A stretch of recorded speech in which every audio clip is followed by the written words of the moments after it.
And with rare exception, we don't really want to lord over other people, And the problem is the other side does want to lord, and they will do it. And I think one of the weaknesses, we can see it in the Texas legislature, which is more your area, of course, is the Democrats stick together and the Republicans don't. And that's why we can't have nice things. There are times that we're on this team and we do not deviate, we don't punch right, and we do collective action, even though it offends our libertarian brothers. Ready to roll? Yep. All right. Real Texan. Why should this matter to real Texans?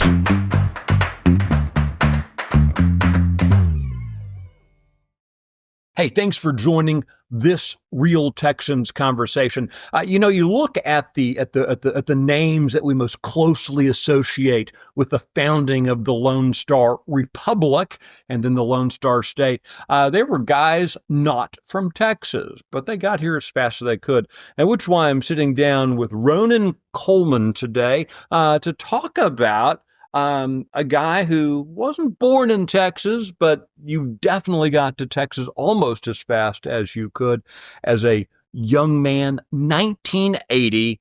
This is the story I've heard. I'm not sure if this is true or not, that you came to Texas riding a motorcycle with 2 pistols on your hip and $300 in cash. Surely that's not true. The only off thing is they weren't on my hip. But the rest of it's true. Worse, I drove from the coast of California from Long Beach to Lufkin, Texas in 2 days without a windscreen, which I still have trauma from. But yeah. So you ate bugs the whole. Oh, I had bee flu in my helmet. Nice. Awesome. Yeah, excellent. Great adventure. Hyperthermia in Albuquerque. Okay, so you these are my words, so correct me Sure. if I'm wrong here. But maybe fair to describe a maybe not necessarily a hippie background, but maybe a bohemian background. Son of an artist. From definitely from the West Coast. What was it that made you not want to pursue formal education and all those things, but instead come to Texas? Well, it's an interesting story for sure. So my dad was an artist. Before there were hippies, there were beatniks. Right. He was a beatnik. Okay. And he was living in California. I'd gone to boarding school in New England for 7th and 8th grade, then divorce stuff. And I ended up living with my dad in Northern California in the 1970s in a commune, which was a little different. Yeah. I also went to a high school that was in Palo Alto on University Avenue. Mm-hmm. And it was a voluntary desegregation high school. So this was busing at the time, right? Right. And so just by geography or whatever, there were some schools that were predominantly Anglo, and there was the one black school in what's now East Palo Alto. There's now a Ritz Hotel where my high school was. But in any case, so what happened was they were going to get bused. And so the school district came to the courts and said, if we do voluntary desegregation, will you give us a pass? I said, sure. So they put classes that they perceived to be at my high school of interest to the white kids. Like I majored in mountaineering in high school. Okay. Skipped math. And then at some of the predominantly white schools like Woodside, California, they'd put sort of Afro this and that were popular at the time. It didn't work out the way they expected. Right. Shocker.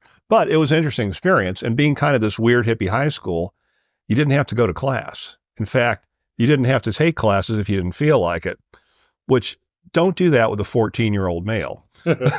Terrible idea. So I tended to just follow things I was interested in and didn't really have any particular academic discipline. It wasn't my thing. Along the way, to make a overly long story short, so I was into this mountaineering thing, and I wanted to go to Alaska was my big fantasy. Mm-hmm. And if I'm going to go to Alaska, why would I have a gun? But I never shot a gun or seen a gun. Didn't know anything about him. My dad was a Marine in Korean War, wounded in Korea. And he knew a little bit about him from the Marine Corps. But I was going to this martial arts school at the time, and there was a guy there that knew about him, and I sort of got interested. And I started asking my teachers at my hippie high school about guns, and I was immediately ostracized. Right. I don't think we had cancel culture yet, but it was the precursor to that. And I ended up going to, so this is 1974 or 5.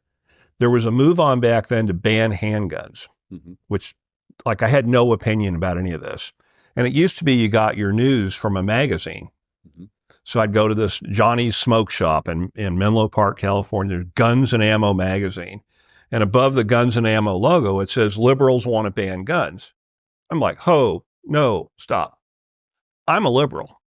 Liberal stands for liberty. Liberty stands for freedom. The Republicans are the enemy, and they want to put Black and Jewish people in concentration camps. I mean, I completely understood. Right. And then I read this article, and it's Ted Kennedy. Wait, what's royalty?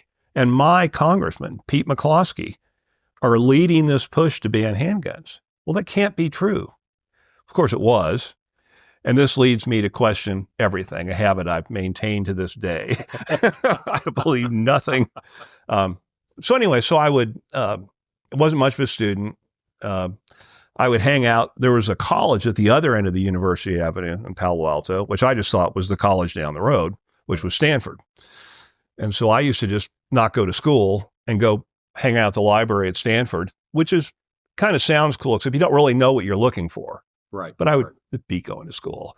What the heck? And I looked older than I was, so I could get away with that pretty easily. I ended up getting interested in firearms.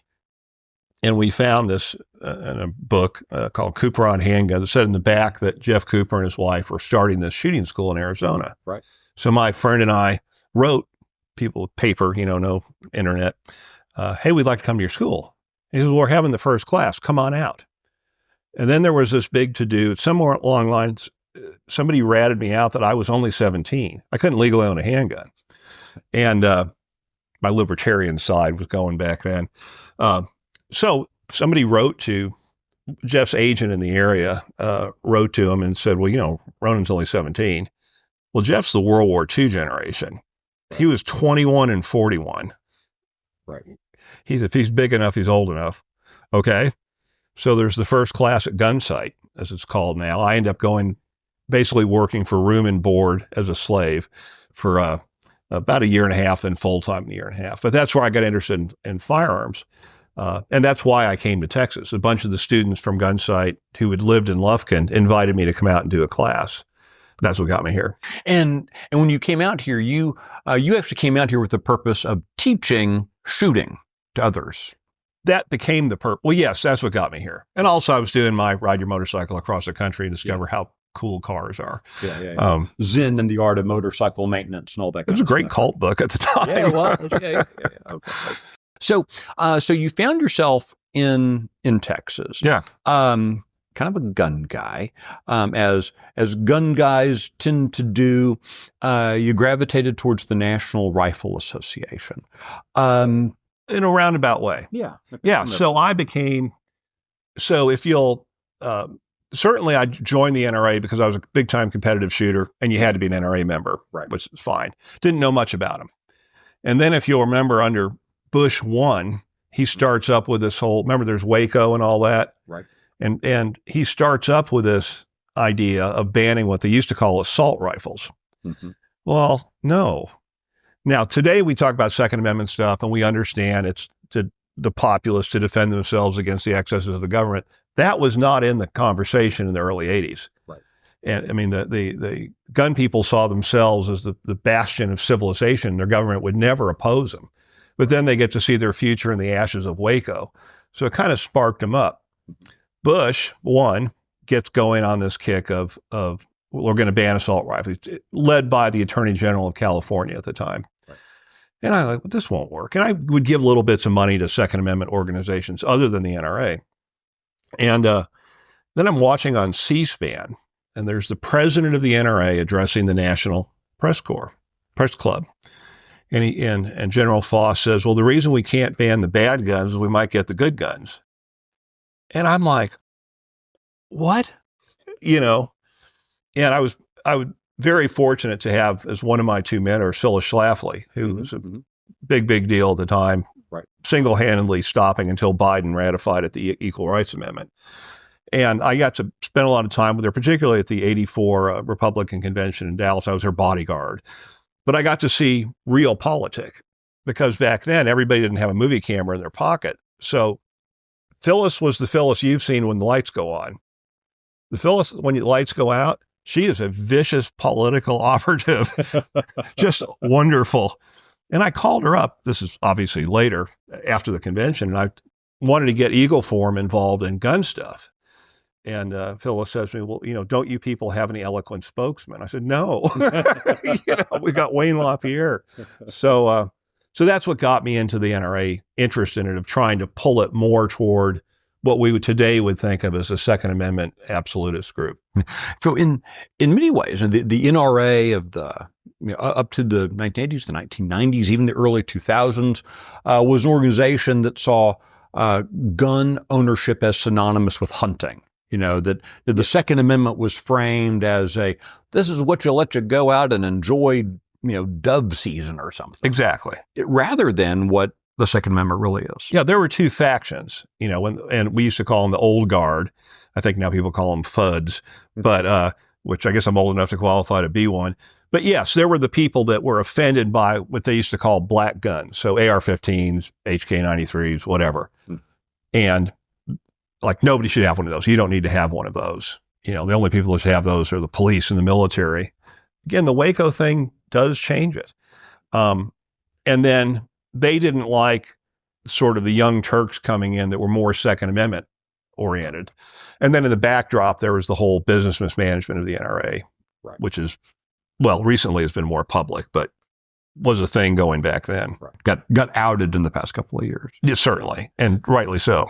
Okay, so I want to shift gears slightly. We've talked about, your kind of beatnik upbringing, your move into guns. Now, along the way, you had to make a living, and you founded a gun industry adjacent business. What's interested me about your story, I want to maybe kind of riff on this a little bit. Again, a guy who you don't have an MBA from Stanford. You're not kind of the traditional, big business guy. But yet, what you did do is you mentioned your mentor Phyllis Schlafly. You've been pretty proactive in your life of seeking out men and women as mentors, both in politics and business. Explain why that's important. Maybe sure. That's I think it's a key, particularly again as a self-educated autodidact. You do need guidance. Mm-hmm. Even if you look at the original Harvard classics, if you read these books, you have a hard education. Well, there's the 51st volume to tell you what you're trying to learn. Right. And so in my case, my first mentor was Jeff Cooper. Mm-hmm. And so the three of us, Mrs. Cooper, Jeff, and me, lived alone at Gunsight, and there was nothing out there back then. Right.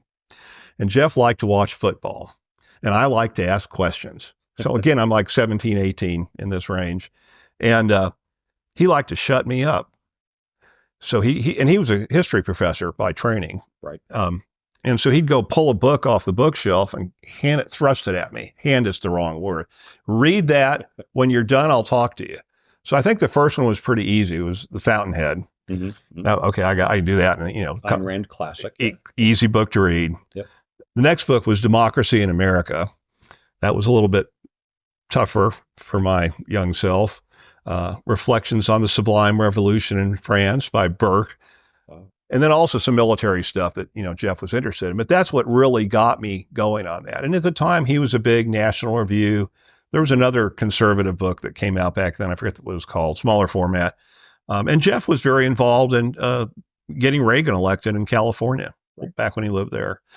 So that's what really his mentorship on more esoteric, liberal arts stuff, if you will, which I'm very big on, was key to that. And I think of all my educational experiences, I would have to say that the liberal arts side has had a bigger influence on my life than the technical. Right. And that's I just learn stuff as I need to, electrical engineering, mechanical engineering. So how did it then translate into business? You definitely developed a network of mentors in business in Texas as you started. Absolutely. No, and it was somewhat purposeful, but I didn't quite know what I was looking for. Yeah. So I did this class in East Texas. I knew a guy from Gunsight who owned Ray's Hardware in Dallas, who's since passed, Rick Brantley. And he would start setting up classes for me in the Dallas area. And the people that were in the classes were basically the Highland Park crowd. So I'm this young guy, and I got these wealthy guys that don't quite get that yet. And I became interested in, like, what did you do? How did you do this?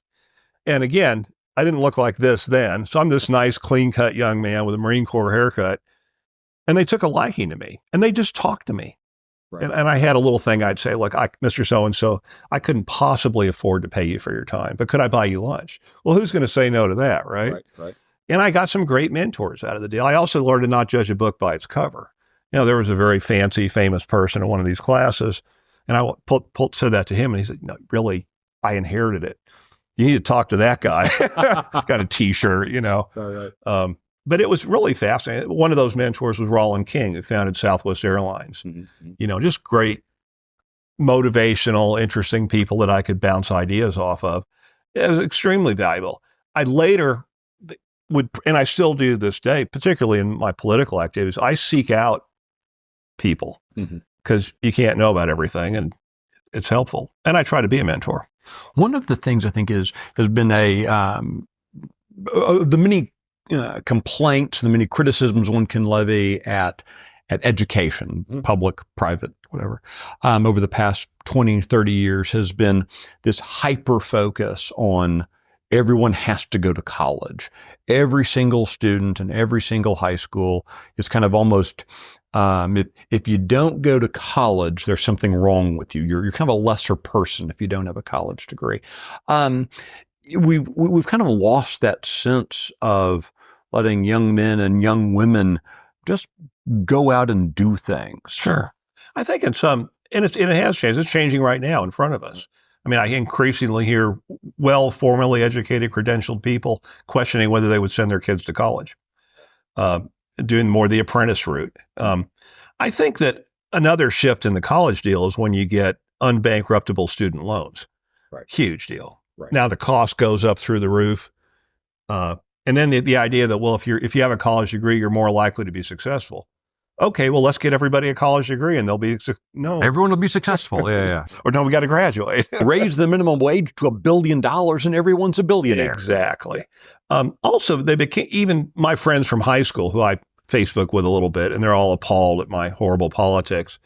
And I was talking to this one friend of mine from high school. You went wildly astray. Oh, no, I'm full, Elon Musk on a bad showing. Yeah. But this one particular gal's my age, and actually she lived in Atherton, California. Her dad was like the ambassador to Denmark or something. And we were fussing about some gun thing on Facebook years ago. And she's running, I just can't believe you hold these positions. I said, you can't believe that I think it, or you can't believe the indoctrination didn't work. She's like, both. I think the indoctrination thing is just a tragedy, particularly on the liberal arts side. There's a few around, I guess, that can get it, but it's sad. Yeah. It really is. When we look at universities like Hillsdale College, we are trying to reclaim that sense of a true liberal arts education, and yet the fact that you can name Hillsdale and really no others is kind of an indictment. Thomas Aquinas, St. John's. Yeah. But the other thing about Hillsdale, which is magnificent, obviously, it's almost impossible to get into for an average kid. Right. I mean, it's very, very stringent academically, as it should be. Nothing wrong with that. But I don't know that, there's all the YouTube free stuff, the Masterful Khan Academy. My sort of stepdaughter person went to public high school, got, finished, I think she was mad. She finished second in her class. Perfect SAT scores, perfect SAT Math 2, West Point, Annapolis, Rice, waitlisted at Caltech, Carnegie Mellon, takes the full ride at Stanford, biomedical engineering. So she's very smart, very good student. Mm-hmm. If I call her gifted, she would hit me because it's like she has no life, but she studies. Right. Anyway, I went up and visited her at Stanford years and years ago, and at the Treasurer Union. And there's all the students there, and they've all got their laptops open. You peek over their shoulders. Now, these are top-tier, math-able people. I bet half of them had the Khan Academy on in front of them. So I think on the, YouTube, we've all seen it. If you want to learn a technical thing, you do not need to go to college. Right. The question is, do you know that you ought to know this? Mm-hmm. Like, it's the College of Arts and Sciences. Even though you're not a scientist, there's some fundamental physical sciences one ought to know to understand how the universe works, lest you think the earth is flat. But what I haven't seen is that same sort of thing for the classic liberal arts, where there's sort of a guidance, like, here's why you do it, here's why you ought to do it, here's why you care. Because, it matters. It's who we are. We're a Greco-Roman Christian society. You need to know that stuff. Right. It's part of our operating system. A friend of mine likes to say that you get what you incentivize. Sure. And and in many ways, it feels like the last number of years we have disincentivized entrepreneurship. We've kind of in many ways criticized the entrepreneur, the businessman, the successful businessman. Don't do that. We disincentivize the taxes, even the cultural pressure. How can we, as a guy who did it, as a guy who started a business, has been successful in business, how can we encourage people, both culturally, maybe it's law, maybe it's just culture. How do we encourage people to be willing to take those kinds of entrepreneurial risks? Sure. First of all, when I was younger, I used to think everybody should be an entrepreneur. Mm-hmm. And then I learned that's not true. Some people should probably most people shouldn't be. I did it out of necessity. I had no credentialing. I had no skills other than I can, pretty good platform speaker, and I could teach people how to shoot really well, which today you go, big deal. There's a gun range there and there. Well, in my day, I was it, which is great, called monopoly, not that wasteful competition thing. But I think also one of the things, and Peter Thiel identified this years ago, is back to the student loan problem. You come out of school with this degree and you maybe learned something or didn't, or somewhere in between. You have a massive debt to service. So now you go get a job, and now you're essentially an indentured servant. And to just step away from that and start with a blank piece of paper and start a business, that's a tough one. It's fascinating to me the number of folks who will say, I'm going to go $150,000 in debt at the age of 18 to get a degree in queer theater of the Caribbean or something.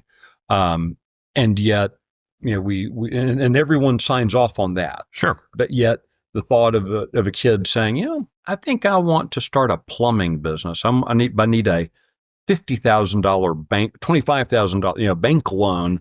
Oh, that's crazy. That's risky. Which is riskier? Yeah. Which is riskier? Like, I don't get laid off. Yeah. Remember my father-in-law years ago, who actually co-founded this, again, 70s hippie thing called the Whole Earth Catalog. Mm-hmm. And he was looking at what I'd done and all this. And he says, and he's a Harvard MBA, World War II pilot. And he says, you actually have more job security than I ever thought about having. For simple facts, Ross Perot used to say, I can make my own job. And I think kids should be encouraged in that. I remember a book out from the 80s, Capitalism for Kids. Right. And it should be encouraged. Remember the classic lemonade stand or paper routes and all that?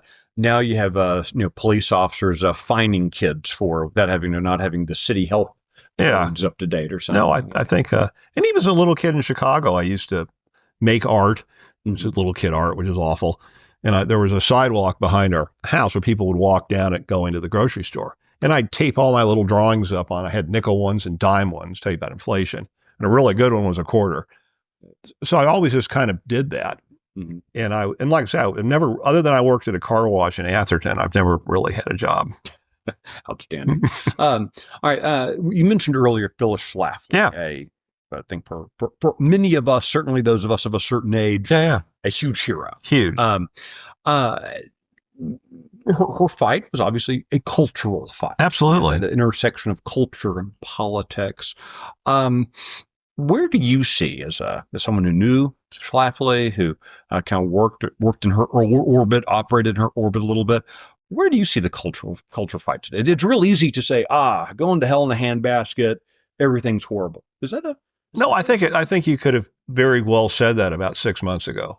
Mm-hmm. I think the enemy overreached, which you always want your enemy to do. Right. Back in the Bush 1 era, we're fighting all this gun control stuff, and there was a Congress or senator from New Jersey, I think, Howard Metzenbaum, and he would say some stuff. We're going to get all the guns. We're going to get your grandfather's shotgun. So I would write these tomes up. They're coming for your. Actually, the legislation never said that, but Howard did. Right. Right. So you want your adversary to overreach, and I think they really have. And if you look at it from my layperson's viewpoint, the big recent one was messing with the kids. The whole transgender thing and the child mutilation and all that. It's horrible, and it brings people together. Everybody's got kids or knows somebody with kids, and it transcends left, right, Democrat, Republican, and all that, because they can see it touching themselves personally, or they know somebody. I think the reason that if you think about it, we always won the gun issue, always. So you got Bill Clinton. They do, Biden's, what do we call it? Well, it's called something crime bill, but it was basically a crime. It was a gun ban wrapped in pork. Yeah. Right. Okay. Right. So that's 94. What happens next? The Republicans take the Congress for the first time in forever. And they are clearly aware of it was the Second Amendment issue that did it. Working with a friend of mine, Bob Brown, who started a magazine, pretty good magazine too. But he set a team up, and we defeated the Speaker of the House, Tom Foley, in Washington. So coming back, and Rush Limbaugh's point of that, the gun thing was the one deal we always won on. My theory is it's because it touches everybody. You can have some esoteric piece of trade policy or whatever, and you and I might enjoy chatting about that. Average person doesn't care. Right. But you tell him that a liberty that he perceives he has, whether he exercises or not, and you're going to come in and take that away from him, he's going to get his back up. And that's why even when we've had Democrat presidents, Democrat legislatures, they talk a lot, they don't do it. When Henry Reid was majority leader in the Senate, you never saw a gun control bill see this light of day. He was awful otherwise. Right. But, he kept that out. And I think that on the whatever we want to call it, I call it the child mutilation issue, and the boys and girls locker rooms and all that absurdity. I think that's the next big win we've had. Absolutely. And I think part of the trick is, and Phyllis said this to me. I know it's a touchy subject, but at the time, so Roe Wade is pretty new. And, she was looking at this thing and the culture shifted. But back then it was about 50-50 of somebody who would be self-described as pro-life or pro-choice. And she used to say to me, she says, Ronin, never take a position that's going to cost you more votes than it gets you. Understand the principles and all that, but we're doing real politics here, not philosophy class. And I think that's important. So there's no big anti-gun single issue voting constituency, but there's a pro-gun one. And I think that is also true of the child mutilation issue. Some of this other stuff I think is harder. I think a big one, especially with Trump's excellent executive orders, that the whole DEI thing is going to be a win. Right. Absolutely. Beyond that, I don't really know. Not my area. For a lot of people, there's that sense that, I just want to, dig a hole in the ground and be left alone. Just, if I occupy myself in my business, if I just, go to work, go home, go to church, and not pay attention to these things, it somehow won't impact me. That's suicidal. It's suicidal, right? Right. Yeah. So I think one of the problems we have on the right, and you can see it even with some of the infighting with Vivek and Elon over the H-1B things, which I notice we don't hear much from Vivek anymore. But this stuff, it matters. And you can't just go in a hole. I think one of the things that we on the right, speaking broadly, we tend to be very individualistic.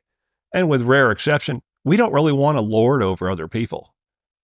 And the problem is the other side does want to lord, and they will do it. And I think one of the weaknesses, we can see it in the Texas legislature, which is, more your area, of course, is the Democrats stick together and the Republicans don't. Right. That's why we can't have nice things.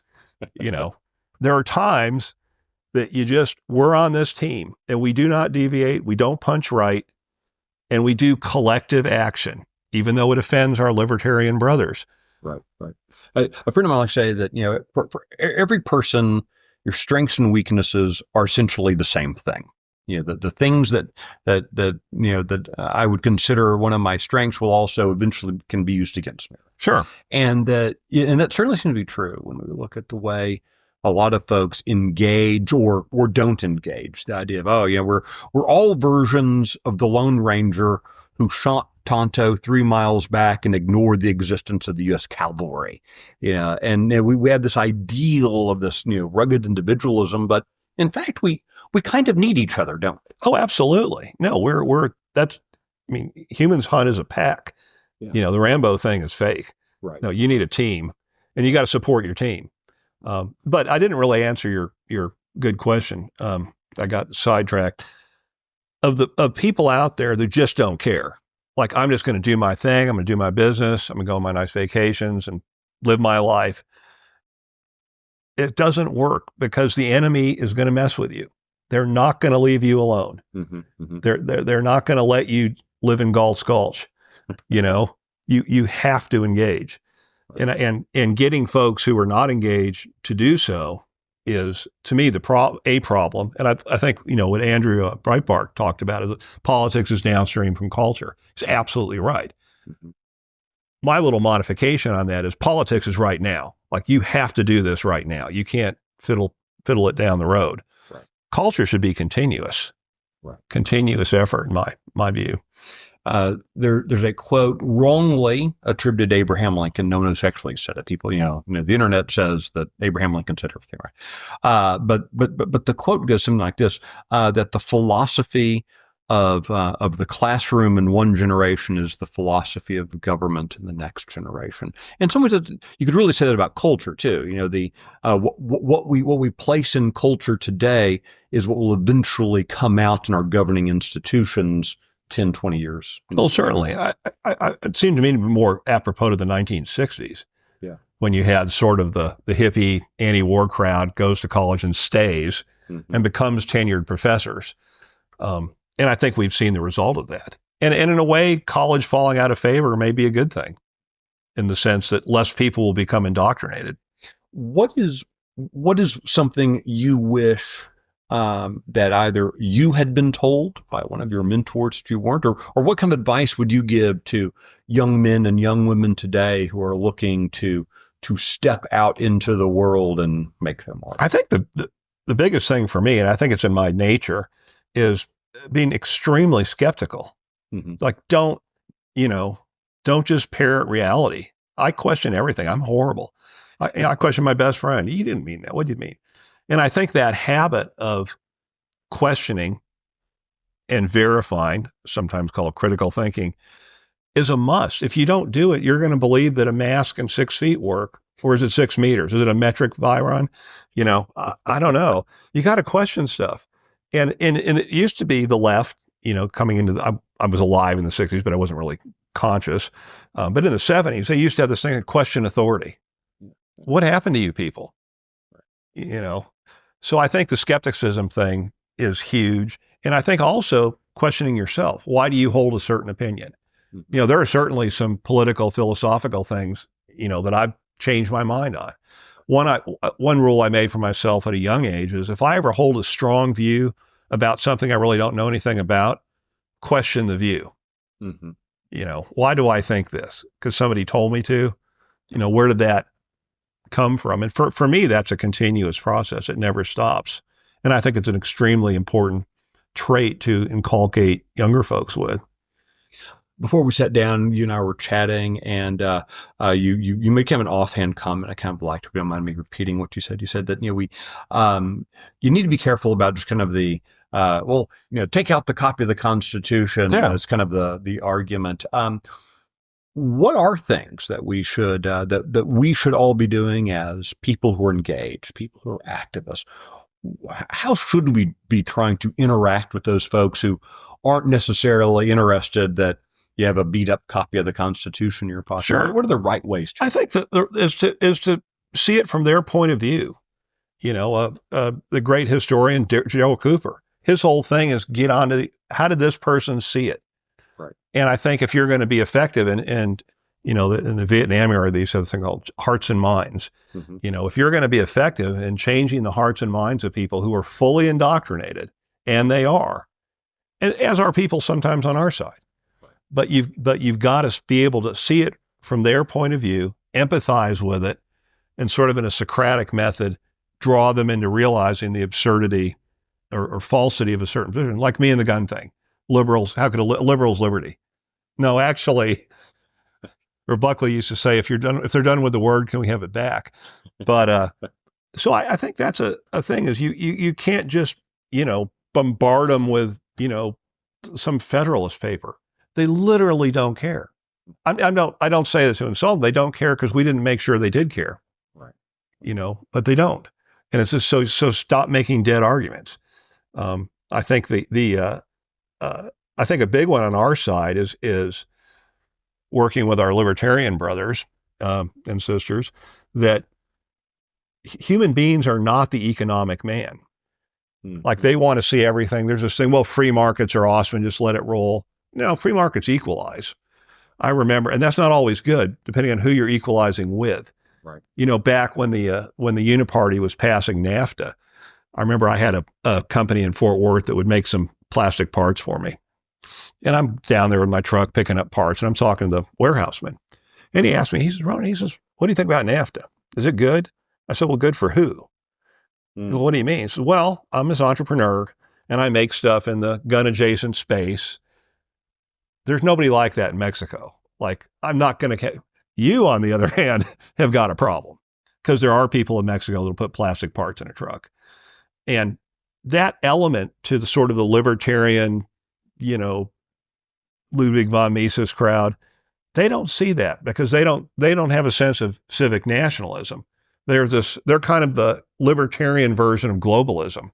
Right. Well, that's not a winner, because in your culture, you care about your brothers and your sisters. They may not be as smart as you, wealthy as you, whatever, but they're your people. The guy over there is not your people. This guy's your people. He'll fight for a war for you. That guy won't. And I think in sort of that element of our right-wing world needs some adjusting or realization. Ronin Colman, thank you for taking time to sit down today. And thank you for joining this conversation with a real Texan working to make the Lone Star State shine brighter than ever.